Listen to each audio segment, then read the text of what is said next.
ఆంధ్రప్రదేశ్ రాష్ట్ర మాజీ CM YS Jaganmohan Reddy ప్రాతినిధ్యం వహిస్తున్న పులివెందుల నియోజకవర్గంలో జెడ్పీటీసీ ఎన్నికల భాగంగా ముందస్తుగా వైఎస్ అవినాష్ రెడ్డిని పోలీసులు అరెస్ట్ చేశారు.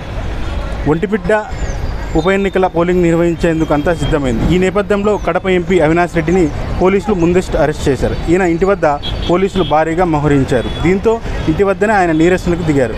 వైకాపా శ్రేణులు అక్కడి నుంచి బయటకు పంపి అవినాష్ రెడ్డిని పోలీసులు అరెస్ట్ చేశారు. వేంపల్లి వైకాపా రాష్ట్ర కార్యదర్శి సతీష్ రెడ్డిని, పులివెందుల తెదేపా ఎమ్మెల్సీ రాంగోపాల్ రెడ్డిని పోలీసులు గృహ నిర్బంధం చేశారు. ఈ ఎన్నికలను కూటమి వైకాపా పార్టీలు ప్రతిష్టాత్మకంగా తీసుకున్నాయి. ఈరోజు సాయంత్రం 5 గంటల వరకు బ్యాలెట్ విధానంలో పోలింగ్ జరగనుంది. ఎలాంటి అవాంఛనీయ ఘటనలు జరగకుండా పోలీసులు భారీ బందోబస్తు ఏర్పాటు చేశారు. 2 మండలాలలో మొత్తం 1500 మంది పోలీసులు బందోబస్తులో ఉన్నారు. పోలీసులు జెడ్పీటీసీ స్థానాలలో 11 మంది అభ్యర్థులు బరిలో ఉన్నారు. తెదేపా అభ్యర్థి మారెడ్డి లతారెడ్డి, వైకాపా నేత హేమంత్ రెడ్డి మధ్య ప్రధాన పోటీ నెలకొంది. ఈ ఉప ఎన్నికలలో మొత్తం 10,600 మంది తమ ఓటు హక్కును వినియోగించుకోనున్నారు.